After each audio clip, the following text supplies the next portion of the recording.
शर्मा जी नमस्ते। नमस्ते बेटा, नमस्ते। ठीक हो? मैं ठीक हूँ शर्मा जी। वो मैंने आपको बताया था ना, मेरी बहन के इलाज के लिए मुझे पैसों की ज़रूरत है। देखो दीपा बेटा, 5 लाख तो मैं तुम्हें दे दूंगा क्योंकि तुम्हारे पिताजी मेरे बहुत अच्छे दोस्त थे। हमने साथ में काफी अच्छा काम किया है। लेकिन ये ध्यान रखना, मैं अगर तुमसे ब्याज नहीं ले रहा हूँ ना, तो 1 साल में मुझे पैसा वापस चाहिए। मुझे भी अपने धंधे में लगाना होता है। अरे शर्मा जी, आपने मुझे इतना टाइम दिया और पैसों के लिए हाँ कर दी, मेरे लिए तो यही बहुत है। और आपने 1 साल का टाइम दिया तो है, मैं 1 साल से पहले ही आपके पैसे लौटा दूँगी। आपका बहुत बहुत धन्यवाद। तो आप ऐसा कीजिए ना, आप मुझे ऑनलाइन ट्रांसफ़र कर दीजिए। नहीं बेटा, ऑनलाइन वॉनलाइन के चक्कर में हम नहीं पड़ते क्योंकि हमारा व्यापार इतना बड़ा है ना, टैक्स का बहुत झंझट होता है। आपको ना नकद लेना पड़ेगा। अब एक काम कीजिए, पुणे मेरे दफ्तर से उठा लीजिए पैसे। पुणे? शर्मा जी, पुणे आने में तो आने जाने में बहुत टाइम वेस्ट होएगा।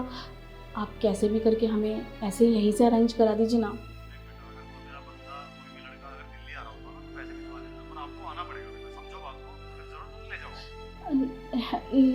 जी शर्मा जी, मैं ऐसा करती हूँ, मैं आज ही निकल जाती हूँ और मॉर्निंग तक आपके पास पहुँच जाऊँगी। ठीक है, आपको पैसे रेडी मिलेंगे, ले जाना। Thank you Sharma ji. Thank God, अब मेरी बहन का इलाज हो जाएगा। किससे बात हो रही है दीदी? अरे कुछ नहीं बेटा, वो ना मैं 2 दिन के लिए ना बाहर जा रही हूँ। बाहर जा रही हो? आप मुझसे परेशान हो गए हो ना, जो मुझे छोड़ के जा रही हो? अरे नहीं नहीं प्रीति, ऐसी कोई बात नहीं है। वो शर्मा जी है ना, उन्होंने ना पैसों के लिए हाँ बोल दिया है। बस वही 5 लाख रुपए मैं उनसे लेने जा रही हूँ। मैं बोझ बन गई हूँ ना आपके ऊपर, तभी आप ऐसे कर रही हो मेरे साथ। और आपको तो पता है ना कि आपके बिना मैं एक पल भी नहीं रहती, और आप होगी 2 दिन के लिए मुझे छोड़ के जा रही हो। प्रीति बेटा, तू बात समझ। अगर मैं नहीं गई तो बेटा मैं तेरा इलाज कैसे करवा पाऊंगी। मैं तो ये चाहती हूँ कि तू जल्दी से जल्दी देख पाए, फिर ये दुनिया में तुझे किसी चीज़ की दिक्कत नहीं होगी। मेरा जाना बेटा बहुत ज़रूरी है। जाओ, मुझे आपसे बात ही नहीं करनी। प्रीति देख, तू टेंशन क्यों ले रही है? और तू अकेली थोड़ी ना है, जिया जी है ना। देख ना, भगवान ने मुझे कितने देवता जैसे पति दिए। अगर आज वो ना होते तो मैं तेरे को कैसे रख पाती। दुनिया कितनी ख़राब है ना, जवान लड़की को तो कोई रखना ही नहीं चाहता, और अगर रख भी लेते हैं तो लोगों की गंदी नज़र, छी, मुझे तो सोच के भी घिन आती है कैसे लोग होते हैं वो।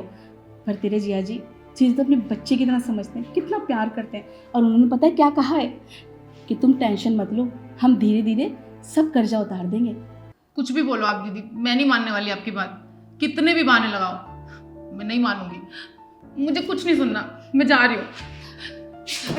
बेटा प्रीति, ये लड़की भी ना। अरे क्या हुआ भाग्यवान? प्रीति इतना नाराज होकर क्यों चली गई? देखो ना, आज भी इसका बचपना नहीं जा रहा, समझते ही नहीं है कोई बात को। अरे शर्मा जी ने पैसों के लिए हाँ कर दिया है।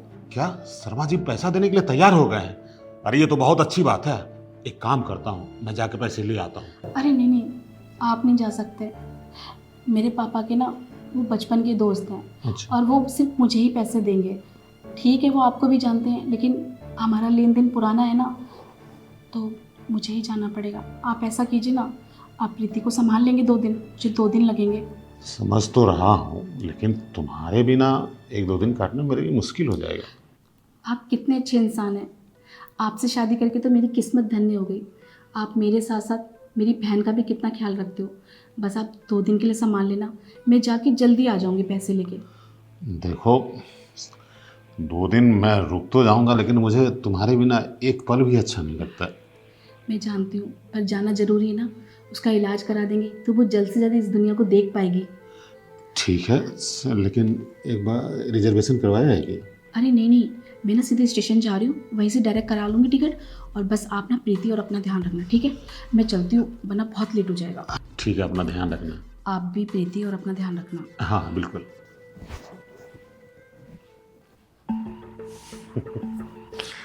मेरी पत्नी कितनी भोली है ना, आज तक मुझे समझ नहीं पाई। अपनी बहन को मेरे भरोसे छोड़ के गई है। हाँ, बहन का आँख ठीक करवाएगी, लेकिन उसमें तो मेरा ही घाटा है। एक बात बता, अगर उसका आँख ठीक हो जाएगा तो मैं रोज रोज जो लाइव प्रसारण देखता हूँ कपड़े बदलने का, तो आँख ठीक होने के बाद तो ये सुविधा मुझे नहीं मिलेगी। है कोई बात नहीं, बाद की बाद में देखेंगे। वैसे अच्छा मौका है, 2-3 दिन तो बाहर रहेगी ना। अपनी अंधी साली के जवानी का भरपूर उपयोग करने की कोशिश करता हूँ, पटाता हूँ उसका।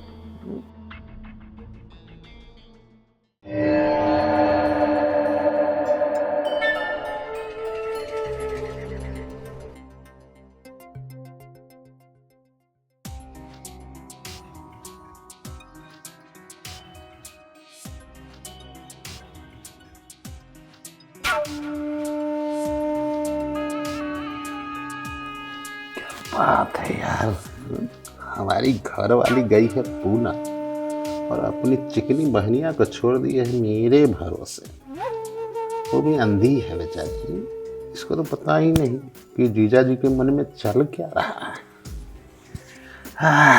अब इसकी सुंदरता को करीब से देखने का मौका मिलेगा। है कितनी कितनी खूबसूरत है।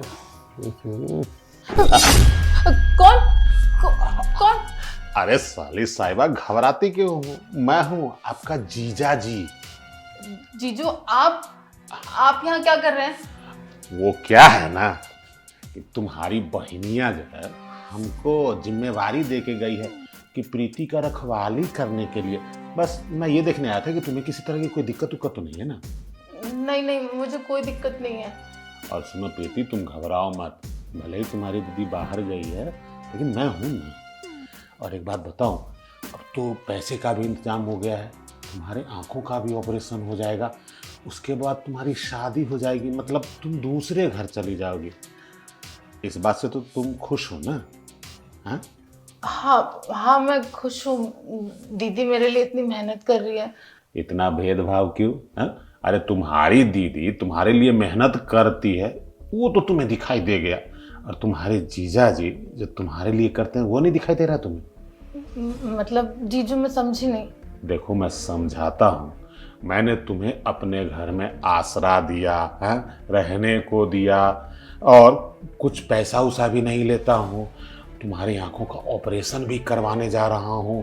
देखो, इतना सब कुछ होगा तो तुम्हारी जिंदगी तो बदल जाएगी। इसके बदले में अपने जीजू को कुछ दोगी नहीं? पर जीजू, पैसे तो दीदी ने अरेंज किए थे ना, वो पापा के दोस्त थे। अरे तेरी दीदी ने पैसे का अरेंज किया है, मैं मानता हूँ, लेकिन चुकाना तो मुझी को पड़ेगा। दीदी कहाँ से चुकाएगी? पैसे क्या पेड़ पे उगते हैं जो दीदी तोड़ के दे आएगी उसको? हाँ, देख प्रीति, मैं तुमसे दिल की बात कहता हूँ, मुझे तुमसे प्यार है, और शादी के बाद ये प्यार तू अपने पति को तो देगी ही ना। बस शादी से पहले एक बार अपने जीजू को वो प्यार दे दे, तुम्हारा एहसान मैं जिंदगी भर नहीं भूलूंगा, और पैसे भी नहीं लूंगा वापस, समझना। जीजू, ये कैसी बातें कर रहे हैं आप तो मुझसे ऐसी बातें कभी नहीं करते थे। अरे तो पहले तेरी दीदी ने मुझे मौका ही नहीं दिया, वो हमेशा साये की तरह चिपकी रहती थी। अब दीदी गई है तुम्हारी पुणे, अब 2-3 दिन तो मेरे पास समय है ना, बस इस कारण तुम्हें समझाने की कोशिश करता हूँ। मेरी बात समझ लेना प्रीति। अरे तुझसे प्रीत करने का बहुत मन करता है। पर जीजू, पैसों का अरेंजमेंट तो दीदी ने किया था ना, वो पापा के दोस्त थे, और आप तो मुझसे ऐसे कभी बात नहीं करते थे, आज क्या हो गया? देखो प्रीति, मैं तुमसे प्रीत करना चाहता हूँ, अब प्रीत करने दो ना। जीजू, बस बहुत हो गया, आप निकलिए मेरे कमरे से बाहर।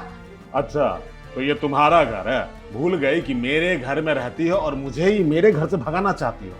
देखो, मैं तुमसे प्रेम पूर्वक कहता था कि मुझसे नेह लगा लो, लेकिन तेरे भेजे में ये बात समझ नहीं आ रही है। लगता है मुझे जबरदस्ती करना ही पड़ेगा। जीजू, क्या हो रहा है ये? दीदी, देखा आपने? जीजू मेरे साथ जबरदस्ती करने की कोशिश कर रहे थे। तू परेशान मत हो, मैंने सब कुछ अपनी आंखों से देख लिया। अरे तुम्हें शर्म नहीं आई? तुम मेरी बहन के साथ ये सब कर रहे हो?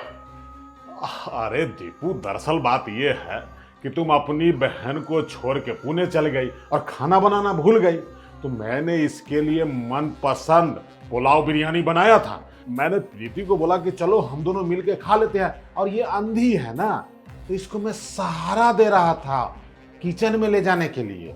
नहीं दीदी, ये झूठ बोल रहे हैं, इनकी ना गंदी नजर है मेरे ऊपर। हाँ प्रीति, मैंने सब देख लिया। अच्छा, तो मेरी नीच हरकत तुमने आज देख लिया। अरे कैसी बकवास कर रही हो। एक बात बताओ, किस घर में जीजा और साली में हल्का फुल्का मजाक नहीं होता? हल्का टच कर लिया तो क्या इसके इज्जत में हाथ डाल दिया मैंने? अपने पति पे इल्जाम लगा रही हो। अच्छा, मतलब हम गंदी सोच रख रहे हैं? अरे गंदी सोच तो तुम्हारे दिमाग में है। अरे तुमने मेरी बहन को रखा तो कोई मेरे पे एहसान नहीं किया। अरे तुमने मुझसे कितने वादे किए थे कि तुम टेंशन मत लो, हम मिलके इसका इलाज कराएंगे, और यहाँ पे तुम। छी, मुझे तो शर्म आती है। थोड़ी देर पहले मैं कितनी खुश थी ये सोच के कि मुझे देवता जैसा पति मिला है जो मेरा और मेरी बहन का इतना ख्याल रखता है। दुनिया में ऐसा कोई इंसान नहीं है। पर मैं गलत थी। सारे मर्द एक जैसे होते हैं। तुमने भी आखिर अपनी औकात दिखाई दी ना। अरे तुम इतना तो तरस खा लेते, वो बेचारी देख भी नहीं पाती और तुम उसके साथ ये सब करने की सोच रहे थे। अरे मैंने क्या प्यार में कमी रखी थी ये तो बता दो। और हाँ, ये तो भगवान का शुक्र है कि मैं वापस आ गई। और तुम्हें तो ये सोच रहे होगे ना कि वापस क्यों आ गई। अरे जो होता है ना अच्छे के लिए होता है। मेरी टिकट नहीं हुई, इस वजह से मैं वापस आ गई। तो मैंने सोचा चलो क्यों परेशान हो। मैंने शर्मा जी को कॉल कर दिया कि मैं कल निकलूंगी, इसलिए मैं घर आ गई। और अच्छा है ना मैं आ गई, वरना पता नहीं आज क्या हो जाता। अरे तुम लोग बहुत एहसान फरामोश हो। तुम लोगों को घर में 2 वक्त की रोटी खाने के लिए पैसे नहीं थे। दया करके तुमसे शादी की, तुम्हारी अंधी बहन को अपने घर में सहारा दिया, इतना एहसान किया, वो सब एहसान भूल गई। एहसान फरामोश। एहसान? इसका मतलब ये नहीं कि तुम इस तरीके से एहसान उतारोगे मेरी इज्जत पर हाथ डालकर। दीदी, मैं इस घर में एक पल भी नहीं रह सकती। मैं इस इंसान को बर्दाश्त नहीं कर सकती बिल्कुल भी। बस प्रीति, तू क्या, अब तो इस आदमी की शक्ल मुझे भी नहीं देखनी। मैं भी एक पल अब इस घर में नहीं रहूंगी। और तुम एहसान की बात कर रहे हो ना, कोर्ट में तुम्हारा एहसान उतारूंगी, तुम्हें डिवोर्स देके और ऐसा केस लगवाऊंगी कि तुम भी याद करोगे कि कैसी औरत से पाला पड़ता। चल प्रीति। अरे जा दीपू जा, मैं भी देखता हूँ तू अपनी अंधी बहन को कहाँ लेके जाती है। अरे कोई सहारा नहीं देगा इस कलयुग में, मेरे जैसा इंसान मिलेगा नहीं तुम्हें, समझी? और क्या करेगी लास्ट में? भीख मांगेगी अपनी बहन के साथ। अरे आई कोर्ट की धमकी देने वाली, मुझको धमकी देती है।